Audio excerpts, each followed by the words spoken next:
یہ خیر بھی انہی لوگوں کے لیے ہے کہ جن کی اذانوں میں خیر ہو، جن کی اذانوں میں خیر نہ ہو ان کی زندگی میں کبھی خیر نہیں ہوتا۔ یہ جو نئے اماموں کی تلاش کی جا رہی ہے، اللہ کیا فرماتا ہے؟ بقیت اللہ خیر لکم، تمہارے لیے اللہ کا بقیہ بہتر ہے، خیر ہے، ان کنتم مؤمنین، اگر تم مومن ہو، یعنی امام زمانہ تمہارے امام ہیں اگر تم مومن ہو، اگر تم مومن ہو۔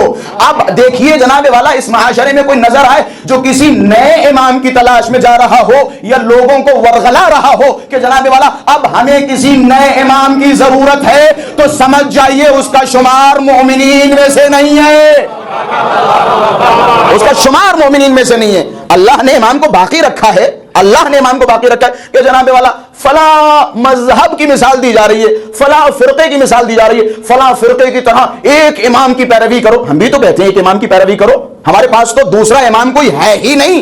اب مجھے نہیں پتا کہ تم کسے امام مان رہے ہو، ہمیں نہیں پتا۔ ہم اس امام کو جانتے ہیں کہ جس امام کے بارے میں رسول کرام نے فرمایا من مات ولم يعرف امام زمانہ مات میتۃ جاہلیہ، جو مر جائے اپنے زمانے کے امام کو نہ پہچانے اس کی موت جاہلیت کی موت ہے۔ میں اس امام کو جانتا ہوں، کوئی اور بھی امام ہے، کوئی اور بھی امام ہے۔ اچھا، ان باتوں کا ہرگز یہ مطلب نہ لیا جائے کہ جناب والا مجتہدین کی طرف اشارہ، مجتہدین ہماری جان ہے، ہم سارے کے سارے یہاں مقلد ہیں، سارے کے سارے تقلید کرتے ہیں۔ یہ مس لیڈ کیا جا رہا ہے، لوگوں کو مس لیڈ کیا جا رہا ہے۔ اگر اس طرح کی بات ہو جائے نا، یہ دیکھو شاید مجتہد کی طرف اشارہ، مجتہد الگ شے ہے، اہل بیت اطہار الگ ہے۔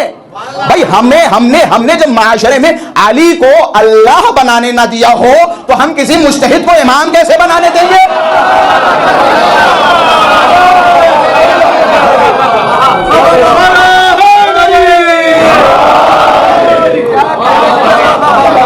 بھائی شیعہ بنو، نہ غالی نہ مقصر، ویسے شیعہ بنو جیسے اہل بیت اطہار نے تم سے مطالبہ کیا، جیسا مطالبہ کیا۔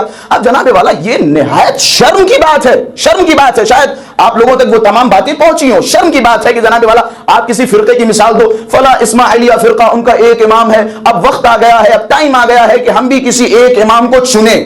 ہاں، چنتے وہ ہیں کہ جن کا مزاج سقیفائی ہو۔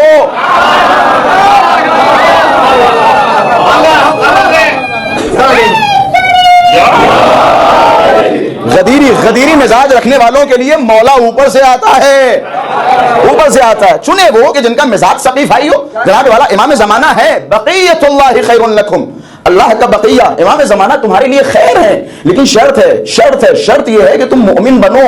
اگر مومن ہوگے تو تمہارے لیے امام زمانہ حجت ہے۔ آپ لوگوں کو بے شک ایک امام کی طرف ہونا چاہیے، لوگوں کو امام زمانہ کے پاس لاؤ، لوگوں کو لاؤ۔ یہ ایتام آل محمد ہے، ان کا ہاتھ پکڑو، امام زمانہ کی دہلیز پہ لے کے آؤ، امام زمانہ سے متمسک کرو، امام زمانہ سے متوسل کرو، اس امام سے متمسل کرو کہ جس امام کی ہر صبح دعائے عہد میں ہم بیعت کرتے ہیں۔ کس کی بیعت کرتے ہیں؟ کہاں ہے جناب والا؟ دعائے عہد کے جملے پڑھیے، اجدد فی صبیحۃ ھذا اليوم، آج کی صبح ہم پھر سے تجدید بیعت کر رہے ہیں۔ کس کے ساتھ تجدید بیعت کر رہے ہیں؟ امام زمانہ کے ساتھ۔